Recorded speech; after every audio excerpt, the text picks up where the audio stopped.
Today I'm gonna expose myself for exposing someone. You all know that in the past year, exposed videos have been more frequent. They're being uploaded every minute to YouTube, and they're a lot more popular than they were as well. Now, a couple of years before this, I made my own exposed video on someone, and I'm gonna tell you the story, right? So my friend, let's call him Orange for the sake of privacy, he had recently created a channel, Orange's channel, let's call it. He messaged me saying, "Hey, look at my channel, it's got over 200 subscribers in like a week." It's kind of stupid, but I did feel jealous of him, because at the time all I really cared about was numbers, mostly because all I ever saw was numbers. No one would ever really comment on my videos, so I wouldn't actually see the actual people who are watching my videos. I'd only see the numbers, and that's why the numbers mattered so much to me. Kind of feel like, is this guy cheating? This is only after a couple of weeks of setting up his channel. He only had a couple of videos on it. I looked at his channel and he had over 200 subscribers. I looked at the amount of views he had total on his channel, and they were around the same amount as the amount of subscribers he had, and I'm like,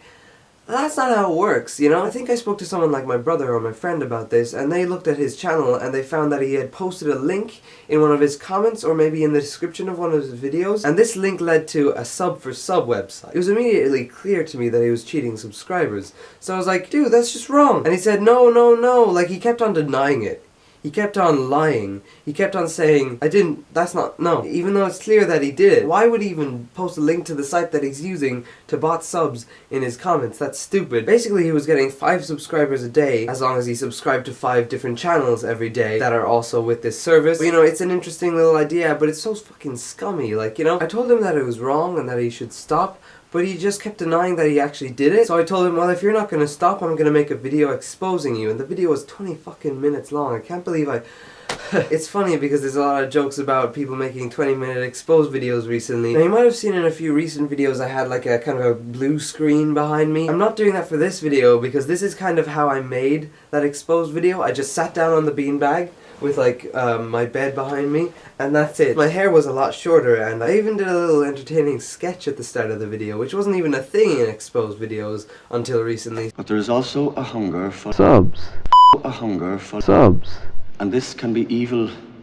It can destroy the soul. So there you go. I created the exposed video genre of 2016, or at least I made one of those types of videos before it was a thing. I haven't really watched the video since I made it, but I do remember it took me a long time to make, and I was actually kind of proud of it. Most of the video was me kind of reading our messages. Like, there's a lot of themes in exposed videos nowadays that are coming out in this older video, where like I show all our DMs and all that shit. I uploaded the video, right? I spent all this time and effort into making,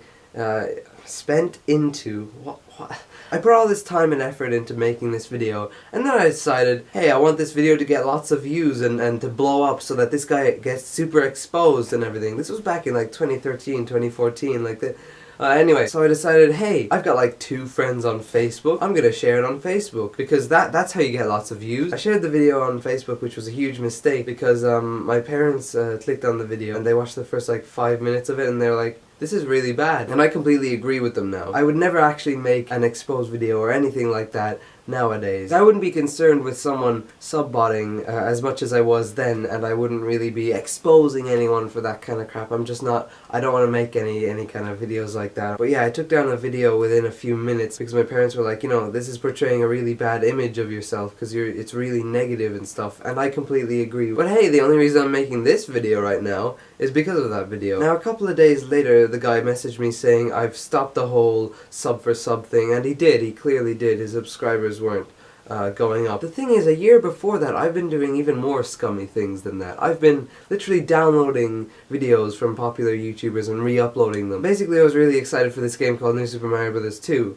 And so I decided, hey, I'm going to dedicate my channel to that, and I'm going to do a Let's Play when it's out, and I'm going to build the hype to it. So I decided, hey, I'm just going to download all this gameplay trailers and all these, like, theories that people are making, and re-upload them on my channel. I deleted them all now, because that was so... I honestly can't believe I did something as freaking scummy as that. I was 11 at the time, so whatever. Another scummy thing that I did was I would set up Firefox to automatically refresh my videos so that I basically cheated myself a few views. Gee, that's a nice number, because all I really cared about was the numbers at the time. Like I said, I'm honestly lucky to be in the position that I am now, where no matter what video I upload, there's always going to be at least like 3 or 4 likes at the very minimum. And particularly in this year, there's been a lot more comments, which I really do enjoy. It feels more like a community, because I love replying to comments. I wouldn't have discovered like a love for replying to the comments if there weren't any comments. Which there weren't, so I mean, like, it's not like I can be kind of a community man if there's no community, you know? And I'm just really lucky that there kind of is, I guess, in a way.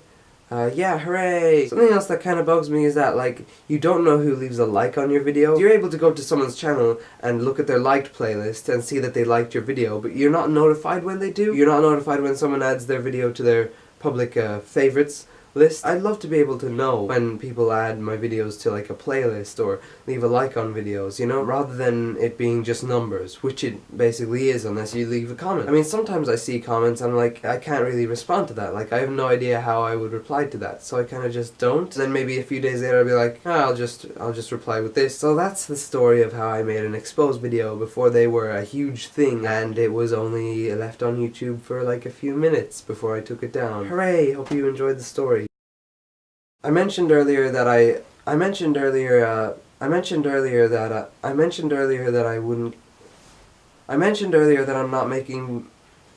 earlier that I'm I mentioned earlier that I'm not I mentioned earlier that I'm